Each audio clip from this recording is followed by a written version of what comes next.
Perkenalkan, nama saya Kania Friki. Saya mahasiswi Institut Bisnis dan Informatika Kosgoro 1957 dengan nomor induk mahasiswa 01/2022-413. Yuk kita bahas di slide selanjutnya. Bisnis model kanvas Kopi Fore.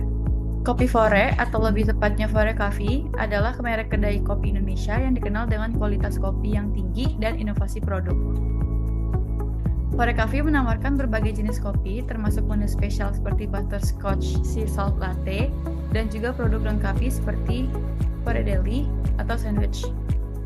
Fore Coffee juga memiliki aplikasi seluler untuk memudahkan pemesanan dan layanan pengiriman. Berikut salah satu outlet Fore yang ada di Indonesia. Sebelum kita mulai ke bisnis model kanvasnya Fore, ada baiknya kita membahas dulu apa itu bisnis model kanvas. Jadi, bisnis model kanvas atau BMC adalah kerangka kerja visual yang digunakan untuk menggambarkan cara sebuah bisnis beroperasi secara menyeluruh.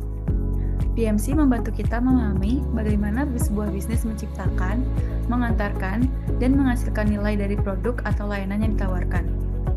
Kerangka ini terdiri dari 9 elemen penting yang saling terhubung dan disusun dalam satu halaman sehingga memudahkan analisis dan pengembangan model bisnis secara praktis dan efisien. Jadi ini dia bisnis model kanvas yang disusun dalam satu halaman yang terdiri dari 9 elemen itu. Dimulai dari ada key partners, key activities, value proposition, dan yang lainnya. Kita akan bahas kupas tuntas di slide selanjutnya. Customer segments atau segmen pelanggan. Segmen pelanggan dari Kopi Fore yaitu terdiri dari 4. Yang pertama ada milenial dan Gen Z, terutama di usia 18-35 tahun. Yang kedua, pekerja kantoran dan mahasiswa. Ketiga, pecinta kopi specialty. Keempat, pelanggan digital savvy atau terbiasa menggunakan aplikasi pemesanan online. Value proposition atau proporsi nilai.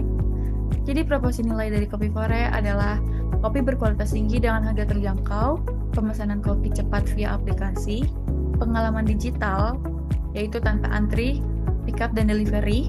Selanjutnya menu variatif dan inovatif, termasuk seasonal dan lokal. Dan terakhir, desain toko minimalis dan modern yang nyaman. Channel atau saluran. Saluran Kopi Fore adalah yang pertama dari aplikasi Fore Coffee, kedua mitra layanan pesan antar yaitu ada GoFood, GrabFood, ShopeeFood, dan ketiga ada outlet fisik seperti kios, booth, dan store kecil di area strategis. Dan terakhir ada media sosial dan website resmi. Selanjutnya customer relationship atau hubungan dengan pelanggan. Yang pertama dari aplikasi dengan sistem membership dan reward. Kedua, customer service aktif via media sosial. Tiga, promosi dan campaign kreatif. Dan keempat, feedback dan review yang ditanggapi secara aktif. Next, ada revenue stream atau aliran pendapatan. Aliran pendapatan Kopi Fore yaitu dari pertama, penjualan minuman kopi dan non-kopi.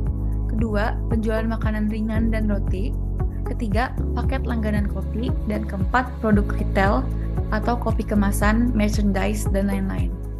Selanjutnya ada key resources, yaitu sumber daya utama dari Kopi Fore. Yang pertama ada barista dan staf operasional. Yang kedua ada teknologi, yaitu aplikasi dan sistem point of sales. Tiga, supplier biji kopi dan bahan baku berkualitas.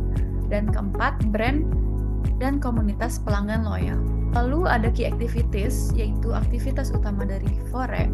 Yang pertama ada penyeduhan dan penyajian kopi. Yang kedua ada pengembangan aplikasi dan sistem digital. Yang tiga, pemasaran dan kampanye promosi. Keempat, R&D produk baru dan seasonal. Dan kelima, pelatihan barista.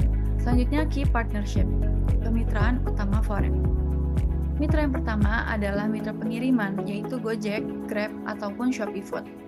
Yang kedua, yaitu supplier kopi lokal dan internasional. Yang ketiga, platform pembayaran digital. Keempat, influencer dan brand ambassador. Dan kelima, mitra franchise dan lokasi outlet. Dan terakhir, yaitu cost structure. Struktur utama dari Fore adalah biaya bahan baku kopi dan bahan lainnya. Kedua, gaji karyawan dan pelatihan. Ketiga, pengembangan dan pemeliharaan aplikasi. Keempat, biaya sewa outlet. Dan kelima, biaya pemasaran dan promosi. Demikian presentasi dari saya. Mohon maaf apabila ada salah kata yang saya ucapkan. Semoga materi ini bermanfaat. Terima kasih.